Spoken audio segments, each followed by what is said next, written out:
Hello everyone, welcome to Aliso Tech. So இந்த வீடியோல என்ன பார்க்க போறோம்னா we have to see an static keyword. ஓகேவா? So static keyword அப்படின்னா நீங்க என்ன நினைக்கிறீங்க? So already ரெண்டு keyword பார்த்திருக்கோம். It will be a new keyword and this keyword. இப்போ static keywordன்ற ஒரு new keyword வந்திருக்கும். So static அப்படின்னு பார்க்கும்போது அந்த வேர்ட்லயே இருக்கு it will be static. So moreover இது எதுக்காக ஜாவால யூஸ் ஆகுதுன்னா it will B used for a memory management. ஒரு மெமரியை எப்படி மேனேஜ் பண்ணா ஸோ எவ்வளோ ஸ்பேஸ் கிடைக்கும் அப்படின்ற கான்செப்ட் பேஸ் தான். ஏன்னா ஸோ ஜாவா பொறுத்த வரைக்கும் ஒன் ஆஃப் தி கான்செப்ட்ல வந்து பார்க்கும்போது அதோட ஃபீச்சர்ல பார்க்கும்போது Java is a robust and so அது வந்து எனக்கு எப்படி இருக்கும் மெமரி வந்து ரொம்ப எஃபிஷியண்டாக இருக்கும்ன்ற கான்செப்ட். ஸோ இது எல்லாமே அப்ளை பண்ணாதான் கண்டிப்பாக அந்த ப்ராசஸே வந்து எக்ஸிக்யூட் ஆகும்.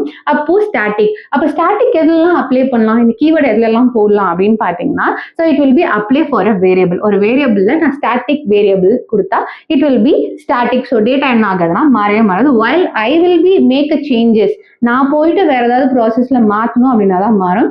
அதர்வைஸ் இட் கான்ட் சேஞ்ச், அதே வேல்யூ அப்படியே ஸ்டாட்டிக்கா இருக்கும். And it will be apply for a method. ஒரு மெத்தட்ல எப்படி வந்து எனக்கு எந்த சேஞ்சபிளும் மாற்றக்கூடாது அப்படின்னா it will be apply in static with method. அதே மாதிரி பிளாக்ஸ்லயும் என்னால என்ன பண்ண முடியும், ஐ ஹாவ் டு இம்ப்ளிமெண்ட் என்ன பிளாக்ஸ் ஸ்டாட்டிக் பிளாக்னு சொல்லலாம். அண்ட் நெஸ்டட் கிளாஸஸ்லயும் என்ன யூஸ் பண்ணலாம்னா ஸ்டாட்டிக்கை யூஸ் பண்ணலாம். ஸோ இந்த மாதிரி யூஸ் பண்றதுனால மெமரி எப்படி இருக்கும்னா எஃபிஷியண்டா பெர்ஃபார்மன்ஸ் ஆகும். மெமரி மேனேஜ்மெண்ட்டை ப்ராப்பரா ஹேண்டில் பண்ற ஒரே keyword is a static keyword. So one by ஒன்னா எப்படி இந்த கீவேர்ட் இந்த variable method blocks and nested கிளாஸ்ல அப்ளை ஆகுதுன்னு சொல்லிட்டு கோட் மூலமா பார்க்கலாம். Let's see a code. Here is the code. So இப்போ நான் என்ன பண்ணியிருக்கேன்னா நான் வந்து like I creating a class. So class name என்னன்னு பார்த்தீங்கன்னா it is a company. So கம்பெனின்ற கிளாஸ் கீழே நான் என்ன பண்ணியிருக்கேன்னா மெயின் மெத்தடை கிரியேட் பண்ணியிருக்கேன். So public static void main string arguments array. So இந்த மெயின் மெத்தடே நல்லா நோட் பண்ணி பார்த்தீங்கன்னா தெர் இஸ் ஸ்டாட்டிக். ஸோ என்ன ரீசன் பார்த்தீங்கன்னா லைக் எனக்கு டேட்டாவை வந்து இது ஆட்டோமேட்டிக்காகவே எனக்கு ப்ராசஸிங் பண்ணிக்கோ, it will be stored into a data அப்படின்ற மாதிரி ஒரு கான்செப்ட். ஸோ எப்படி ஸ்டோர் பண்ணோம்னா மெமரியில் டேரெக்டாக எடுத்துகிட்டு போயிட்டு எனக்கு என்ன பண்ணுன்னா ஸ்டோர் பண்ணிடும் வித்தவுட் எனி காலிங். ஸோ எனக்கு ரெஃபரன்ஸே இல்லாமல் எனக்கு என்ன பண்ணும் ஆட்டோமேட்டிக்காக இதை எடுத்துகிட்டு போயிட்டு எனக்கு மெமரியில் ஸ்டோர் பண்ணிடும்ன்றதுக்காக தான் மெயின் மெத்தட்லேயும் என்ன கொடுத்துருக்காங்கன்னா பப்ளிக்னு கொடுத்துருக்காங்க. So let's see the code. So நான் இங்கே வந்து என்னென்ன யூஸ் பண்ணியிருக்கேன்னு நான் சொல்லிடுறேன். So I will be here creating a static variable. So static variable create பண்ணியிருக்கேன் shared by all employees. So நான் ஒரு கம்பெனியை வந்து ஜஸ்ட் ஒரு எக்ஸாம்பிளுக்கு எடுத்து வச்சிருக்கேன். அண்ட் ஸ்டாட்டிக் வேரியபிளை கிரியேட் பண்ணியிருக்கேன் அண்ட் ஸ்டாட்டிக் பிளாக் கிரியேட் பண்ணியிருக்கேன். So runs only once when the class is loaded. ஒரே ஒரு வாட்டி மட்டும் எனக்கு கிளாஸ் லோட் ஆகிறதுக்கு முன்னாடி இந்த ப்ராசஸ் எனக்கு வந்துடணும் அப்படின்றதுக்காக நான் என்ன பண்ணியிருக்கேன்னா ஸ்டாட்டிக் பிளாக் கொடுத்துருக்கேன். அண்ட் அது இல்லாமல் ஸ்டாட்டிக் மெத்தடை கிரியேட் பண்ணியிருக்கேன் class leave a behaviour. So ஒரு ப்ராசஸ் எனக்கு ஆக்ஷன் ஆகணும். ஸோ அந்த பிஹேவியருக்காக நான் என்ன பண்ணியிருக்கேன்னா I will be creating a static method. So then இதுக்கு அடுத்து நான் என்ன பண்ணியிருக்கேன்னா ஒரு ப்ராசஸையுமே போட்டு வச்சிருக்கேன். So first I explain this how to create a static variable. So I using a keyword is a static. ஏன் ஸ்டாட்டிக் நான் கீவேர்ட் கொடுத்து வச்சிருக்கேன் அப்படின்னு பார்த்தீங்கன்னா எனக்கு வந்து காமன் திங் என்னென்ன இருக்கும், it will be static by string.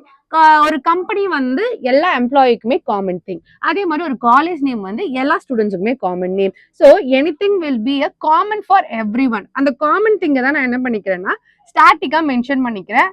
And I am here to mentioning the another static, the static int employee count. So நான் என்ன பண்ணிருக்கேன்னா அகெயின் ஒரு வேல்யூ போட்டிருக்கேன். அப்போ அந்த வேல்யூ வந்து எனக்கு எங்கேருந்து ஸ்டார்ட் ஆகுனா it started from the 0. And here நான் ஸ்டாட்டிக் பிளாக் கிரியேட் பண்ணியிருக்கேன். ஸோ ஸ்டாட்டிக் பிளாக் அப்படின்னு பார்க்கும்போது ஜஸ்ட் ஒன் நேம். இதோ static keyword and 2 blocks R opening, இந்த ஓப்பன் அண்ட் க்ளோஸ் இருக்கு. ஸோ இதுதான் என்னன்னு சொல்றாங்கன்னா ஸ்டாட்டிக் பிளாக்னு சொல்லுவாங்க. இந்த பிளாக் என்னன்னா எப்பெல்லாம் எனக்கு கிளாஸ் லோட் ஆகுதோ அந்த கிளாஸ்க்கு முன்னாடி எனக்கு என்ன ஆயிடும், இந்த பிளாக் லோட் ஆயிடணும்ன்றது ஒரு கான்செப்ட் தான். ஸோ இதுல என்ன பண்றாங்கன்னா they mentioning a company name. So நான் என்னோட Aliso Tech அப்படின்ற சேனல் நேம் கொடுத்து வச்சிருக்கேன். அண்ட் ஹியர் இங்க என்ன பண்ணிருக்கேன், லோட் ஆகுது, இனிஷியலைசேஷன் ஆகுது அப்படின்னு சொல்லி ஒரு கிளாஸ் ஜேவிஎம் ஐடென்டிஃபை பண்றதுக்கு முன்னாடியே எனக்கு என்ன ஆயிடணும், லோட் ஆயிடணும் அப்படின்ற கான்செப்ட் பேஸ் நான் என்ன பண்ணிருக்கேன் ஸ்டாட்டிக் பிளாக் கிரியேட் பண்ணிருக்கேன். ஹென்ஸ் இது will be loaded. And after that I will be creating a instant variable. So instant variable நம்ம எப்பயுமே கிரியேட் பண்ற மாதிரி string employee name. It all changeable values. For எக்ஸாம்பிளுக்கு நல்லா பாருங்களேன். ஸோ நான் என்ன பண்ணியிருக்கேன், ஐ கிரியேட் அ கன்ஸ்ட்ரக்டர். நம்ம ஆல்ரெடி கன்ஸ்ட்ரக்டர்ல பார்த்த மாதிரி class name and the constructor name will be same அப்படின்னு நான் சொல்லியிருக்கேன். Yeah it will be definitely same. So company name நான் இங்கே கொடுத்துட்டு and company name is this okay, so இங்க என்ன பண்ணிருக்கேன், கன்ஸ்ட்ரக்டரை வந்து கம்பெனி நேம் கிரியேட் பண்ணி passing a value in this parameter. So என்னன்னு பாஸ் பண்றேன்னா it will be name.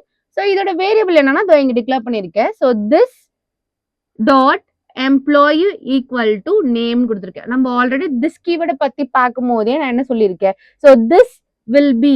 So if in case உங்களுக்கு ப்ரீவியஸா இந்த வீடியோ போஸ்ட் ஆயிடுச்சு, லைக் ஸ்டாட்டிக் தான் உங்களுக்கு ஃபர்ஸ்ட் போஸ்ட் ஆயிருக்கு அப்படின்னா, ஸோ இதோட கீழே உங்களுக்கு கண்டிப்பா என்ன இருக்கும்னா திஸ் கீவேர்டுக்கான எக்ஸ்பிளனேஷன் இருக்கும் அண்ட் ப்ராசஸிங் இருக்கும். Don't worry, follow that. So திஸ்ன்னும் போது it will be one of the reference like without creating a lots of objects. So அந்த கான்செப்ட் பேஸ்ல திஸ் வந்து ஒரு எந்த ஒரு ப்ராசஸ்மே எனக்கு வேண்டாம், அடிஷ்னல் எந்த ஒரு கீவேர்டும் வேணாம், I will be referred this அப்படின்ற கான்செப்ட்ல திஸ் யூஸ் பண்ணி employee equal to name and employee name எனக்கு ஹேட் ஆக it will be like counted. ஏன்னா கவுண்டிங் நான் என்ன பண்ணிருக்கேன் கொடுத்துருக்கேன், it will be counted added. So increment ப்ராசஸ்ல ஹேட் ஆகிட்டே இருக்கும். ஸோ அந்த மாதிரி நம்ம என்ன பண்ணலாம், வேல்யூஸை ஆட் பண்ணிட்டே போகலாம்.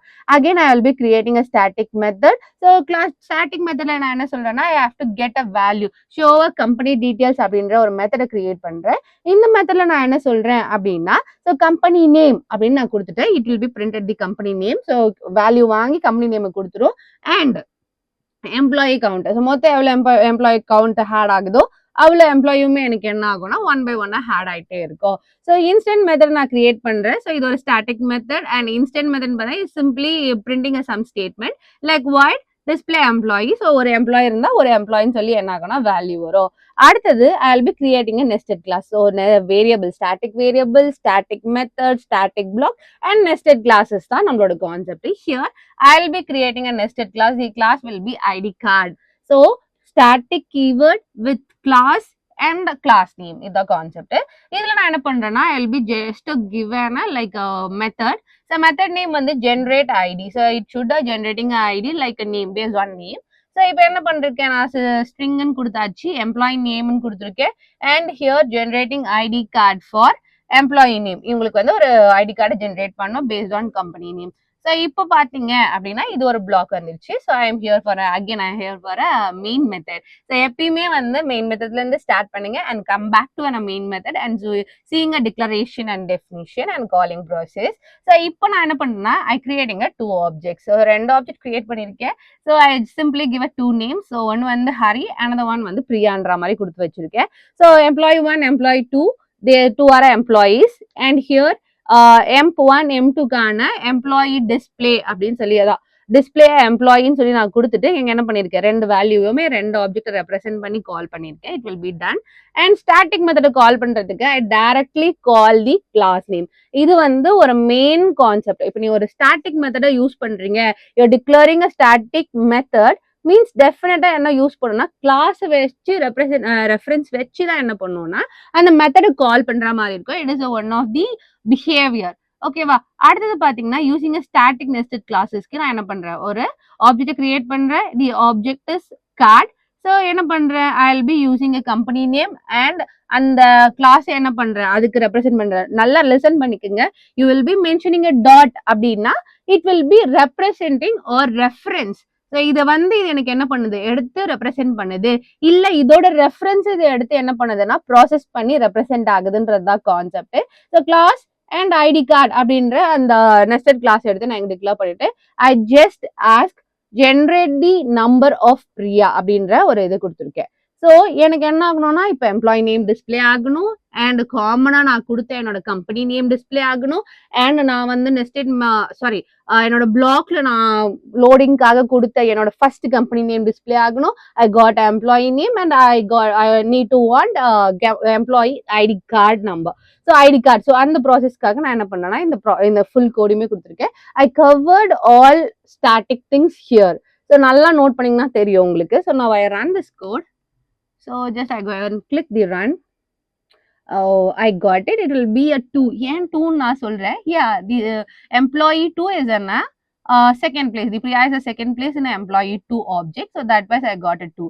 So நல்லா பாத்தீங்கன்னா தெரியும். So எனக்கு கிளாஸ் லோட் ஆகிறதுக்கு முன்னாடியே தெரியுதா, கிளாஸ் லோட் ஆகிறதுக்கு முன்னாடியே எனக்கு அதுக்குள்ள இருக்க வேல்யூவை கெட் பண்ணிக்கிச்சு. Like I will be mentioning here. என்னன்னு கொடுத்துருக்கேன்னா கம்பெனி நேம் கொடுத்துருக்கேன். ஸோ பிரிண்டிங் ஸ்டேட்மெண்ட் கொடுத்தனால it will be here and இந்த வேல்யூ எனக்கு என்ன ஆகுனா எல்லாத்துலயும் அப்ளை ஆகுது with static help of static.